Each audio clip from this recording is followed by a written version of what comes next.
আহিলে সমগ্ৰ আমি অসমবাসী উৎফুল্লিত হৈ পৰিলোঁ বেষ্ট আছামিজ ফিল্ম অনুৰ চিনেমাখনৰ পৰা। মানুহৰ ঘৰত গ'লেতো শাৰী হাতেৰে যাবলৈ ভাল নালাগে, সেইটো বাবে আৰু মোৰ বাইদেউ আৰু দেউতাই মিঠাই আনিবলৈকে গ'ল আৰু মইনো কি কৰিম, গাড়ীতে অলপ বহি পেলাই এনেই বাহিৰৰ ফালে অকণ ভিডিঅ'ই কৰিলোঁ।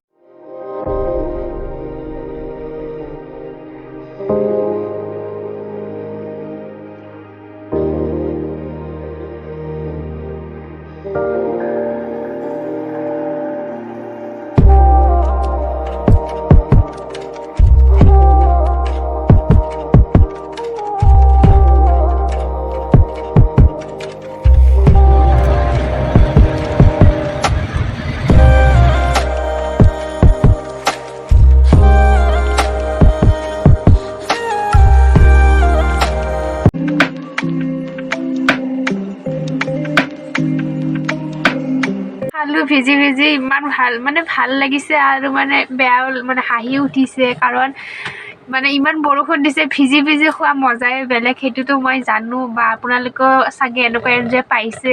আৰু এইখিনিত ইমানেই বৰষুণ দিছে বাপৰে, আৰু য'ত আমি ৰখিছিলোঁ ফুচকা খাব, তাতে মানুহজনো অহা নাছিল। আমি তাতে চাগে 10 মিনিট নে 20 মিনিটমান ৰখিয়ে আছিলোঁ। তাৰপিছত মানুহজনে ভাবিছিলে আমি বৰষুণ দিয়াৰ কাৰণে তাতে ৰখি আছিলোঁ, কিন্তু আমিও জনা নাছিলোঁ যে মানুহজনে ফুচকাৰ দোকানীজনৰ হয় বুলি। তাৰপিছত আমিও মাতা নাছিলোঁ আৰু মানুহজনো অহা নাছিলে।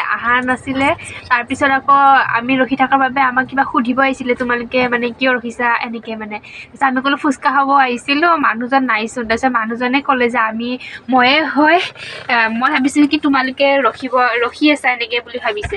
তাৰপিছত আৰু ফুচকা খালোঁ, জল্দি পাপা ৰখি আছিলে ফুচকা খাই তাৰপিছত আহিলোঁ, ইমান গোটেই কাপোৰ ভিজি গৈছে, পেণ্টত পূৰা বোকা লাগি পূৰা অৱস্থা নাই, কি যে ক'ম। এনেকুৱা দিনত ফুৰিব আহিছোঁ, বৰষুণো দিছে আৰু বতৰটোতো বেয়া একদম বোকা কিনকিনিয়া, তাতে আৰু বৰষুণত ভিজিলোঁ, বহুত ভিজিছোঁ। এনেও মোৰ গাটো ইমান ভাল নহয় বাৰু, আপোনালোকে মাতটোত গমেই পাইছে চাগে, ইমান এটা ভাল নহয়, জ্বৰ উঠি আছিলে। আকৌ ভিজিলোঁ, আকৌ এতিয়া আৰু জ্বৰ হ'ব, নাজানো আৰু কি হয়, তথাপিতো এনজয় কৰিব লাগে দিয়কচোন। আৰু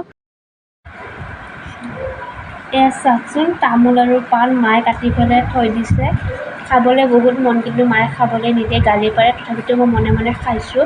অসমীয়া সংস্কৃতিৰ তামোল পাণবোৰ খাই বহুত ভাল লাগে।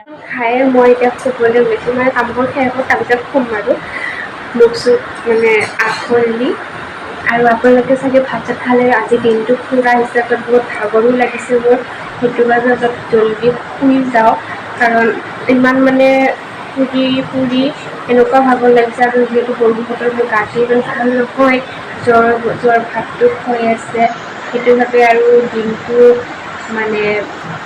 গাড়ী মটৰত যিমানখিনি ভিৰ আছিলে বা আৱাজ পাতি বিষাই আছে, সেইটো বাবে ভাবিছোঁ অলপ জল্দি শুই ভাতকেইটা খালোঁ, খাই এতিয়া শুলোঁ আৰু আপোনালোকৰ ভিডিঅ'টো চাব মোৰ আজি ফুৰিব যোৱা।